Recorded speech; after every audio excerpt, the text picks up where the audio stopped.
चलिए गाइज हम स्टार्ट करते हैं। एल्कीन का रिवीजन हम करा रहे थे आपको। पार्ट 1 हमने एल्कीन का रिवीजन का दे दिया है। ये आज का लास्ट पार्ट है एल्कीन का पार्ट 2। यहाँ हम आज क्या क्या कवर करेंगे। एडिशन ऑफ कार्बिन, एल्कीन पे हम कार्बिन का एडिशन दिखाएंगे आपको। हाइड्रोक्सिलेशन यानी ये सब ऑक्सीडेशन करने के मेथड है एल्कीन के।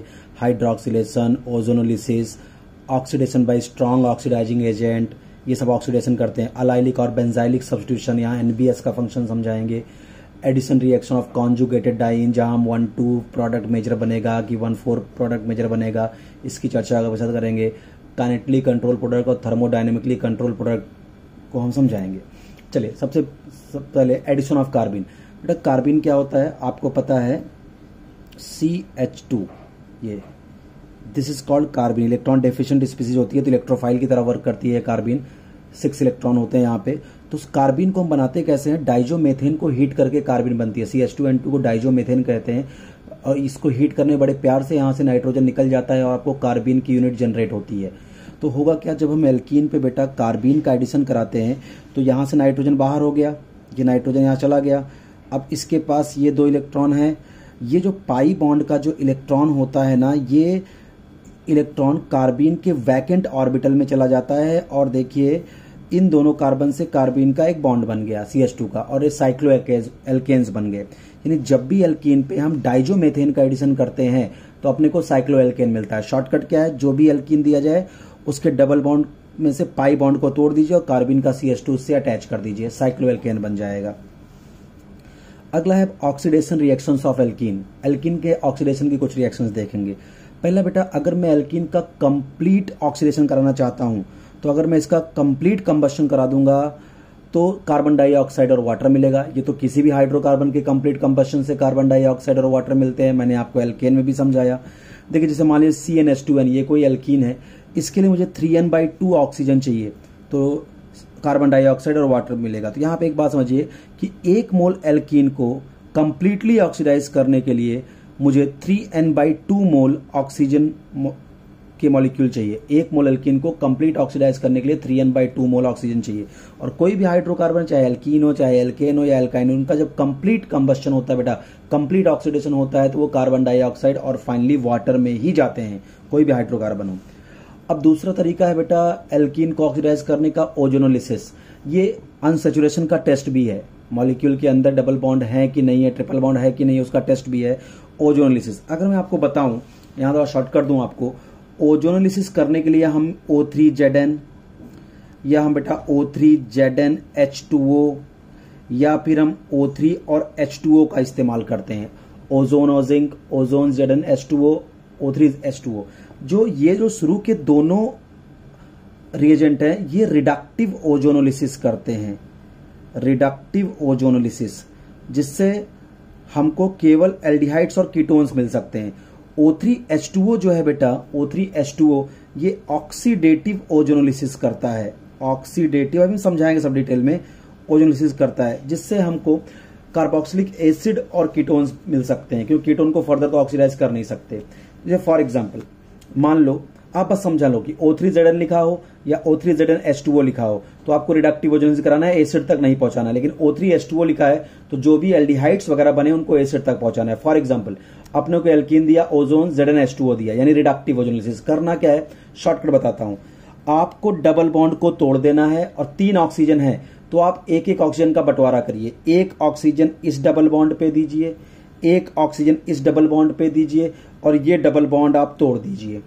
तो क्या बन गया, RCHO यानी एल्डिहाइड और CH2O यानी फॉर्मल्डिहाइड। और 1 ऑक्सीजन बचा है वो जिंक लेके जिंक ऑक्साइड बना के निकल जाएगा। एक जो नेसेंट ऑक्सीजन बचेगा वो जिंक लेके निकल जाएगा। बहुत शॉर्टकट है, बहुत आसान सा है। अगला देखिए आप, मैं इसकी मैकेनिज्म भी दिखा दूं कैसे होता है। तो आप देखिए, ये हमने एल्कीन लिया, ओजोन लिया। सबसे पहले ओजोन जब इस एल्कीन पे अटैक करता है तो ये डबल बॉन्ड तोड़ना है। देखिए हमने डबल बॉन्ड इस CH और इस CH2 के बीच का देखिए हमने डबल बॉन्ड रिप्लेस कर दिया, यहां कोई बॉन्ड नहीं है। इस ओजोन को हमने ऐसे जोड़ दिया, इसको बोलते हैं ओजोनॉइड। अब क्या होता है बेटा, इसकी रिडक्टिव क्लीवेज होता है इसका, ठीक है, जिंक इसका क्लीवेज कराता है। तो उसमें क्या होगा बेटा, बहुत ध्यान समझिए। ये जो ऑक्सीजन है आपको पता है, ये तो RCHO इधर की यूनिट क्या डेवलप करेगी, RCHO, इधर का CH2O यानी फॉर्मल्डिहाइड, ये जो ऑक्सीजन है अगर ये यहां पड़ा रहा तो ये नेसेंट ऑक्सीजन बहुत रिएक्टिव रहेगा, अगर यहां पड़ा रहा तो रिएक्शन को बहुत डिस्टर्ब करेगा, इसलिए जिंक इस ऑक्सीजन को लेके जिंक ऑक्साइड बना के निकल जाता है। ठीक है, तो शॉर्टकट आप समझिए यहां पे मेन, जैसे मान लीजिए ये एल्कीन दिया, अब ओजोन O3Zn क्या करना है आपको, ऑक्सीजन का बंटवारा करना है, कहां करना है, डबल बॉन्ड पे, एक ऑक्सीजन इस डबल बॉन्ड वाले कार्बन को, एक ऑक्सीजन इस डबल बॉन्ड वाले कार्बन को, डबल बॉन्ड को तोड़ दो, क्या बन गया देखो, RrCO यानी कीटोन और CH2O यानी फॉर्मल्डिहाइड प्लस जिंक ऑक्साइड, ये बन गया। तो इससे आपको क्या लेगा, देखो हमने यहां पे पहला क्या लिया, मैंने यहां पे लिया अनब्रांच्ड एल्कीन और यहां लिया है मैंने ब्रांच्ड एल्कीन। जब मैंने अनब्रांच्ड एल्कीन की ओजोनोलिसिस कराई तो मुझे एल्डिहाइड्स मिला केवल, और जब मैंने ब्रांच्ड एल्कीन को ओजोनोलिसिस कराई तो कीटोन भी मिल रहा है। तो ब्रांच्ड एल्कीन की ओजोनोलिसिस से फॉर्मल्डिहाइड मिला है बट साथ में क्या मिला, कीटोन, लेकिन अनब्रांच्ड एल्कीन होगा तो केवल एल्डिहाइड्स मिलेगा। ठीक है, देखिए इस रिएक्शन का यूज हम ओजोलिसिस रिएक्शन का हम यूज इसलिए भी करते हैं कि पूरे मॉलिक्यूल में डबल बॉन्ड कहां है इसको भी पता करते हैं ओजोनोलिसिस से। फॉर एग्जांपल कभी कभी ऐसे क्वेश्चंस आते हैं बेटा एंट्रेंस एग्जामिनेशन में, आपको ओजोनोलिसिस का प्रोडक्ट दे देगा, बोलेगा कि बताइए किस एल्कीन की ओजोनोलिसिस से ये प्रोडक्ट बना होगा, यानी रेट्रोसिंथेसिस पूछता है पीछे का, आपको ओजोनोलिसिस के बाद क्या बना है ये बता देगा, बोलेगा बताइए किस एल्कीन की ओजोनोलिसिस से ये प्रोडक्ट बना होगा। जैसे मैंने एक क्वेश्चन लिया, हमको बेटा ये देखिए फॉर्मल्डिहाइड दिया और आपका ये आपका दे दिया, आप यहां पे CH3 CH2 CH2 एक प्रोपेनल, एक मेथेनल दिया, एक प्रोपेनल दिया, दो एल्डिहाइड दिए। आपसे क्वेश्चन पूछा है बताइए किस एल्कीन के ओजोनोलिसिस से ये एल्डिहाइड बने होंगे। तो बड़ा शॉर्टकट बताऊं आपको, आपने देखिए आपने मेथेनल लिखा, आपने प्रोपेनल, बस यहां से आप ऑक्सीजन को गायब कर दो और इस कार्बन को और इस कार्बन को डबल बॉन्ड से अटैच कर दो। बस देखिए क्या लिखा, CH2, ये ऑक्सीजन गायब कर दो, इस कार्बन और इस कार्बन को डबल बॉन्ड से अटैच कर दो, डबल बॉन्ड CH बनी, इस एल्कीन से बना, खत्म हो गया। जैसे देख लो आपको 2 मोल एसीटोन दिया, 2 मोल एसीटोन, बोला बताइए किस एल्कीन की ओजोनोलिसिस से एसीटोन बना होगा। तो पहले आप ऐसा इसको लिखोगे, आमने सामने दोनों ऑक्सीजन कीटोन के आ जाए, फिर यहां से दोनों ऑक्सीजन को गायब कर दो, इस कार्बन और इस कार्बन को डबल बॉन्ड से जोड़ दो, खत्म हो गया। बिल्कुल आसान होता है। अब आपने पहले ही हमने आपको बता दिया कि ओजोनोलिसिस 2 तरह की होती है, ऑक्सीडेटिव और रिडक्टिव। रिडक्टिव किसके प्रेजेंस में होता है, या तो O3Zn लिखा मिले या O3ZnH2O लिखा मिले, तो रिडक्टिव ओजोनोलिसिस होती है, यहां पे एल्डिहाइड्स बनते हैं और कीटोन्स बनते हैं। लेकिन अगर आपको ओजोनोलिसिस में O3H2O लिख के दे दिया जाए तो ऑक्सीडेटिव ओजोनोलिसिस। क्या मतलब क्या बेटा समझो, मान लो मैं आपसे बोलूं CH3CH डबल बॉन्ड CH2 और मैं आपको दे दी O3H2O यानी oxidative. Why this is called oxidative, जरा समझो। जैसे हम ऑक्सीजन का बंटवारा करते तो वैसे मैं यहां पे भी कर रहा हूं, एक ऑक्सीजन यहां दिया, एक ऑक्सीजन यहां दिया, डबल बॉन्ड तोड़ दिया। जैसे मैं एक ऑक्सीजन जिंक को देता था, अब मुझे वो ऑक्सीजन वाटर को देना पड़ेगा। तो एक पहले क्या बना बेटा देखो, CH3CHO ये बन गया, और एक बना HCHO फॉर्मल्डिहाइड, एक देखिए CH3CHO और SCHO फॉर्मल्डिहाइड। अब एक ओजोन में 2 ऑक्सीजन का बंटवारा कर चुका है, एक ऑक्सीजन कौन ले गया इस बार, वाटर। और वाटर जब एक ऑक्सीजन को ले जाएगा, नेसेंट ऑक्सीजन को बनाएगा H2O2, जो कि एक बहुत प्यारा ऑक्सीडाइजिंग एजेंट है। तो ये क्या करेगा, एल्डिहाइड को फर्दर एसिड में क्या कर देगा, ऑक्सीडाइज कर देगा। तो एल्डिहाइड को, एसिटल्डिहाइड को एसिटिक एसिड, फॉर्मल्डिहाइड को फॉर्मिक एसिड। और आप जानते हो फॉर्मिक एसिड जो फर्दर ऑक्सीडाइज होता है कार्बन डाइऑक्साइड और वाटर में। कैसे, मान लो फॉर्मल्डिहाइड बना, तो फॉर्मल्डिहाइड को किस में ऑक्सीडाइज करेगा, H2O2 पहले फॉर्मिक एसिड। फॉर्मिक एसिड किस में ऑक्सीडाइज हो सकता है, कार्बोनिक एसिड, H2CO3। देखिए ये बनाया है H2CO3, C double bond OH। और आपको पता है H2CH3 बहुत ही आपका बेटा अनस्टेबल एसिड होता है, हीट करने पर तुरंत कार्बन डाइऑक्साइड और वाटर निकल जाता है। इसलिए जब भी अगर ऑक्सीडेटिव ओजोनोलिसिस में फॉर्मल्डिहाइड बने तो आप यहां फॉर्मल्डिहाइड नहीं लिखोगे। हाँ, एसिटल्डिहाइड तो ऑक्सीडाइज होकर एसिटिक एसिड बना लेगा, लेकिन फॉर्मल्डिहाइड ऑक्सीडाइज होकर कार्बन डाइऑक्साइड और वाटर बनाएगा। ध्यान रखना, पूरा समझा दिया हूं। फॉर्मल्डिहाइड पहले formic acid, formic acid oxidise होगा कार्बोनिक एसिड अनस्टेबल एसिड होता है, हीट करने पर कार्बन डाइऑक्साइड और वाटर। तो फॉर्मल्डिहाइड का फाइनल ऑक्सीडेटिव प्रोडक्ट क्या होगा, कार्बन डाइऑक्साइड और वाटर। जैसे देखो एक हमने एग्जांपल लिया, ये हमने एक एल्कीन लिया, यहां हमने O3H2O ऑक्सीडेटिव लिया। सबसे पहले क्या होगा, सबसे पहले आप नॉर्मल ओजोनोलिसिस करिए, ऑक्सीजन का बंटवारा करिए, डबल बॉन्ड तोड़ दीजिए। तो आप देखिए इधर से भी आपको 1 मोल CH3CHO, इधर से भी 1 मोल CH3CHO, यानी 2 मोल CH3CHO मिल गया। एसिटल्डिहाइड ऑक्सीडेटिव है, वाटर है, तो एसिटल्डिहाइड चेंज हो जाएगा एसिटिक एसिड में। अब देखिए रिडक्टिव O3ZnH2O, तो बस क्या करना है, सिर्फ आपका एल्डिहाइड पे रिएक्शन रुक जाएगी।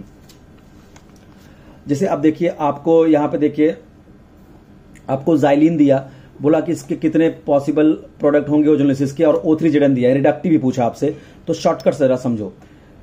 3 डबल बॉन्ड है बेंजीन में, आप हर डबल बॉन्ड को तोड़ दीजिए। देखो हमने ये भी डबल बॉन्ड तोड़ दिया, ये भी डबल बॉन्ड, और हर डबल बॉन्ड पे ऑक्सीजन का बंटवारा कर दीजिए। अब जरा इसको आप समझिएगा क्या बनेगा, मैं और डिटेल में समझाता हूं, बहुत ध्यान समझिए। कुछ बड़ा स्ट्रक्चर बनाता हूं जिससे आपको समझ में आ जाए।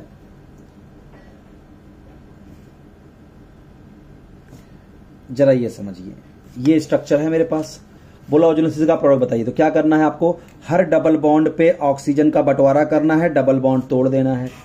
हर डबल बॉन्ड पे ऑक्सीजन का बंटवारा करना है, डबल बॉन्ड तोड़ देना है।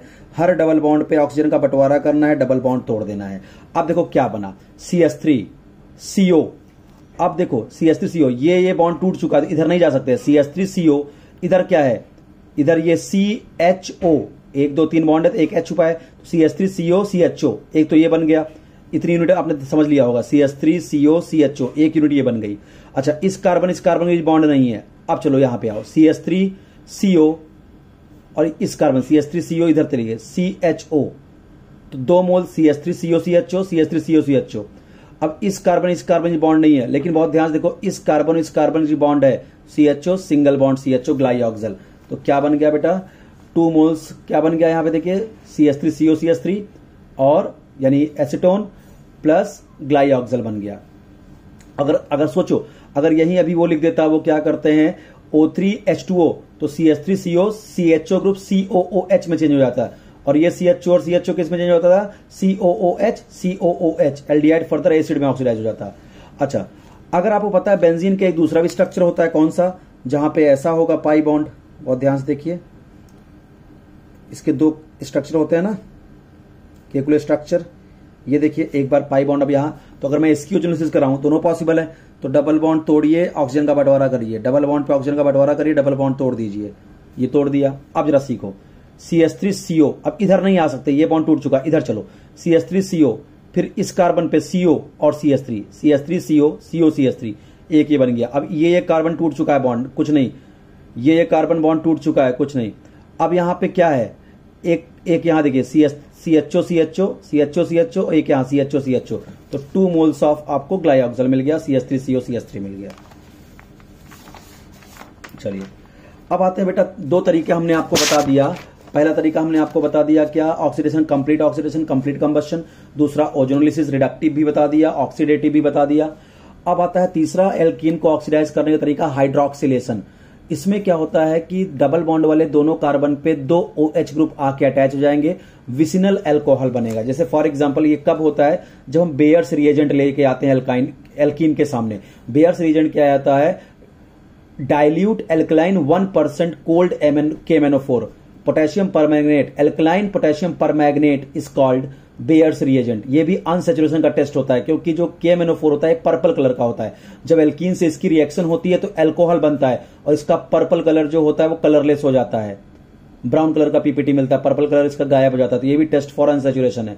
तो होता क्या है, जब हम alkene passing through dilute alkaline 1% cold KMnO4 which is called Bayer's reagent, decolorization of KMnO4 takes place. Decolorization, the pink color of KMnO4 and give brown PPT of MnO2 and glycol. इतना आपको याद नहीं रखना, आप इतना जानिए कि जब भी हम एल्कीन का रिएक्शन डाइल्यूट KMnO4 से, एल्कलाइन KMnO4 से कराते हैं बेयर्स रिएजेंट की प्रेजेंस में, आइस कोल्ड कंडीशन, देखो 0 डिग्री सेल्सियस है, तो अगर मैं एल्कलाइन KMnO4 लेके आऊंगा एल्कीन के सामने, आपको कुछ नहीं करना है, बस डबल बॉन्ड वाले दोनों कार्बन पे एक OH ग्रुप अटैच कर देना है, बस विसिनल डाइऑल बनेगा, विसिनल डाइऑल, 2 OH ग्रुप आ जाएंगे, 2 OH ग्रुप आजू बाजू में आ जाएंगे, खत्म बात, हाइड्रोक्सिलेशन हो गया।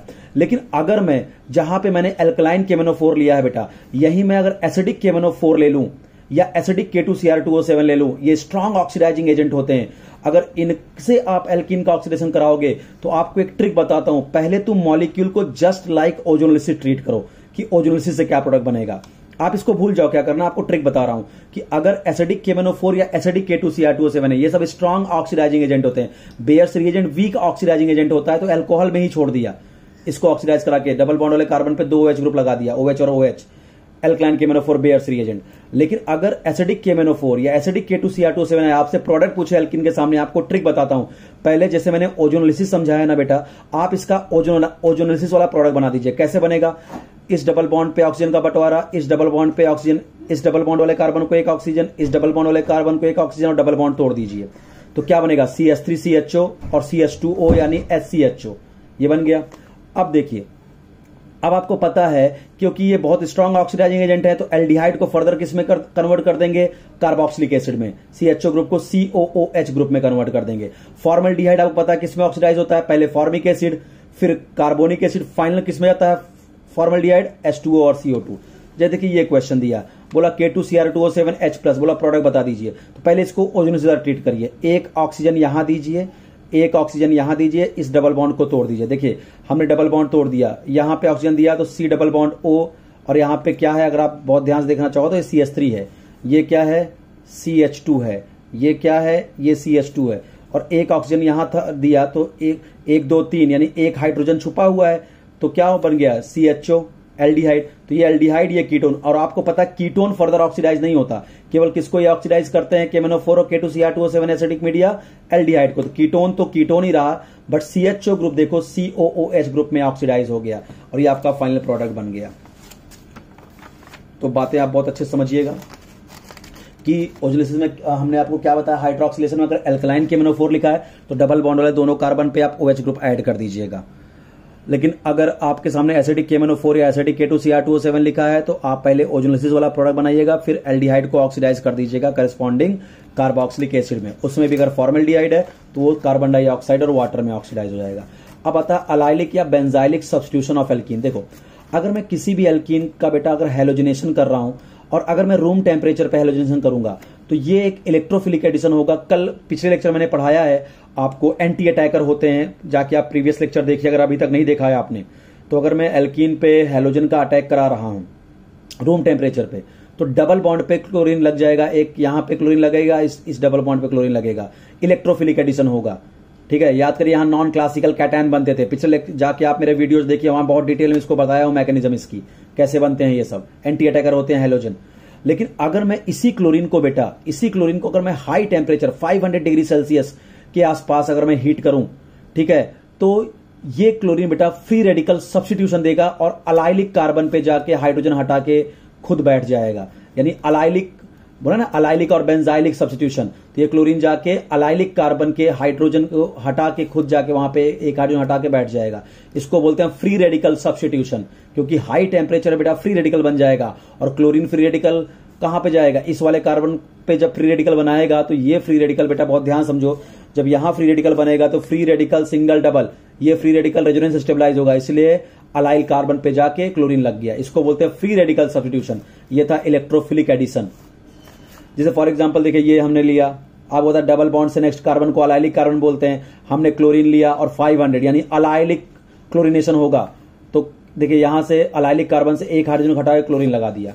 अब बात आता बेटा एक ऐसा रिएजेंट है NBS जो अलाइलिक ब्रोमिनेशन, अलाइलिक या बेंजाइलिक ब्रोमिनेशन करता है, एन ब्रोमोसक्सिनामाइड। अगर आपको NBS के बारे में बहुत डिटेल में अगर आपको जानना है तो मेरे अपलोड्स में जाइए यूट्यूब में, और वहां मैंने NBS को बिल्कुल माइक्रो टू मैक्रो लेवल तक पढ़ाया है, बहुत डिटेल में NBS को पढ़ाया है। अगर आप NBS के बारे में बहुत कुछ जानना चाहते हैं तो मेरे अपलोड में जाइए और NBS वाला वीडियो आप देख लीजिए।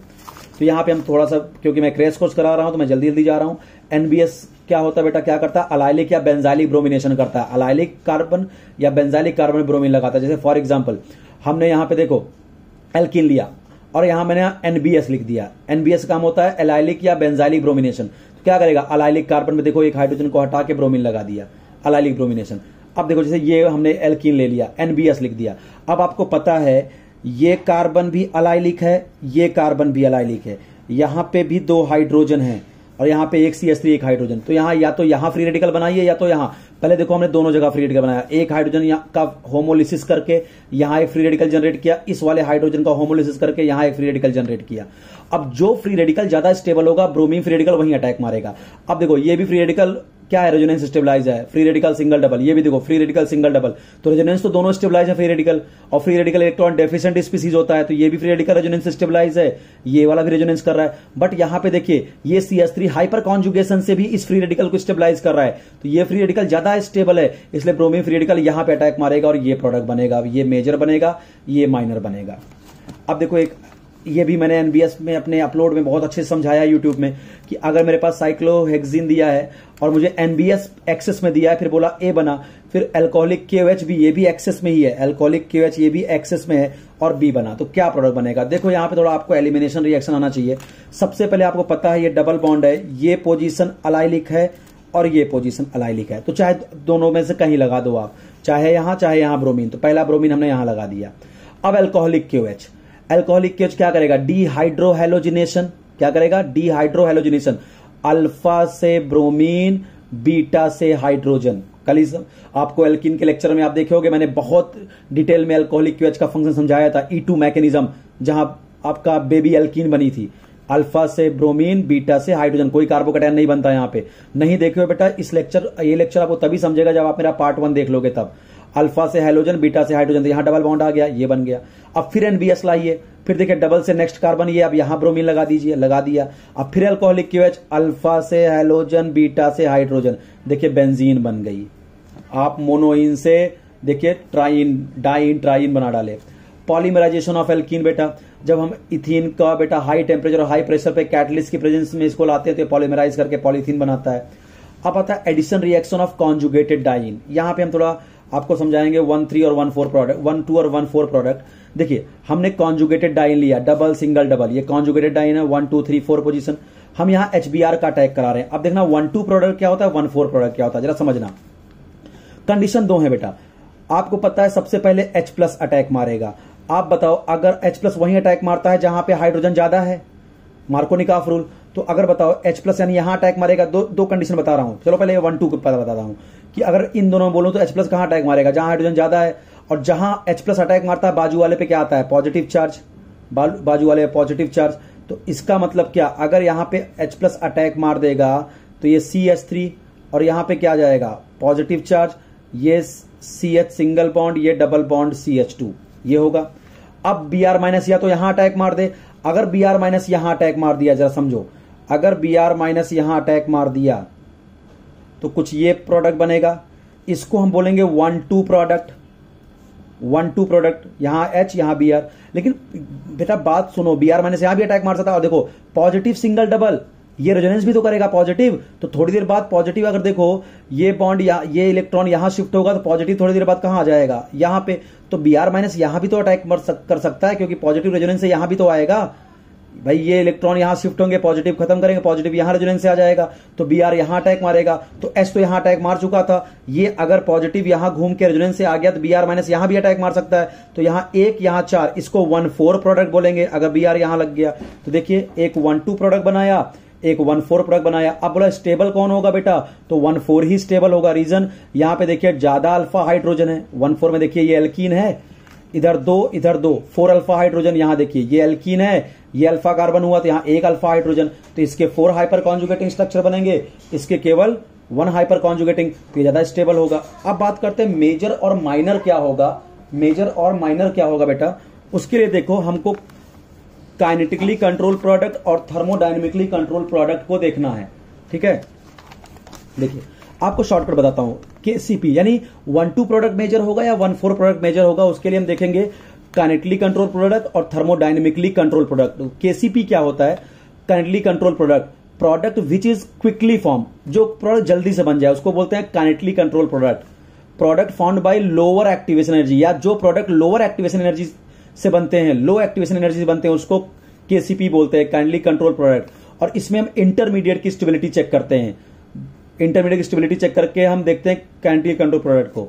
थर्मोडायनेमिकली कंट्रोल प्रोडक्ट के बारे में बताऊं तो इसमें हम प्रोडक्ट की स्टेबिलिटी चेक करते हैं। तो अब देखो आपको मैं रीजन बता रहा हूं, अगर मैं देखो आपको पता है जब 1-2 प्रोडक्ट बना था तो ये कार्बोकैटायन, याद करिए H यहां अटैक मारा था तो यहां प्लस आया था, फिर ये प्लस रेजोनेंस करके यहां गया था। तो अब देखो जब 1-2 मैंने प्रोडक्ट बनाया था तो यहां सेकेंडरी कार्बोकैटायन बना था, और जब 1-4 प्रोडक्ट में तो यही पॉजिटिव यहां रेजोनेंस करके आया, तो इसमें क्या है, ये 1 डिग्री कार्बोकैटायन है। 1 डिग्री कार्बोकैटायन तो अनस्टेबल होता है, 2 डिग्री ज्यादा स्टेबल होता है। तो अगर मैं बोलूं 1,4 में देखो, तो अगर मैं इंटरमीडिएट की स्टेबिलिटी देखूं तो 1,4 में इंटरमीडिएट कम स्टेबल है और 1,2 प्रोडक्ट में इंटरमीडिएट ज्यादा स्टेबल है। लेकिन अब आपको मैं शॉर्टकट देता हूं कि बहुत डिटेल में बातें हो सकती है, बट आपको शॉर्टकट देता हूं कि लोअर टेम्परेचर पे हमेशा काइनेटिकली कंट्रोल यानी 1,2 प्रोडक्ट बनता है और हायर टेम्परेचर पे थर्मोडायनेमिकली कंट्रोल्ड प्रोडक्ट यानी 1,4 प्रोडक्ट मेजर होता है। हाई टेम्परेचर पे 1,4 प्रोडक्ट मेजर होगा, लो टेम्परेचर पे 1,2 प्रोडक्ट मेजर होगा। जैसे फॉर एग्जांपल हमने 1,3 ब्यूटाडाइन लिया, HBr लिया बेटा, देखो -80 डिग्री लोअर टेम्परेचर है तो 1,2 प्रोडक्ट मेजर होगा यहां पे। तो देखिए हमने 1,2 मेजर बनाया। हाई टेम्परेचर 35 तो 1,4 मेजर होगा, ये 1,4 मेजर बना। तो this is all about alkene. यहां से हमने आपका एल्कीन कंप्लीट खत्म कर दिया। और इस जो भी मैंने पार्ट लिया इसका जो बेटा PDF नोट्स होगा मेरे आपके डिस्क्रिप्शन बॉक्स में आपको उसका लिंक दे दूंगा, आप वहां से डाउनलोड कर लीजिएगा। Thank you.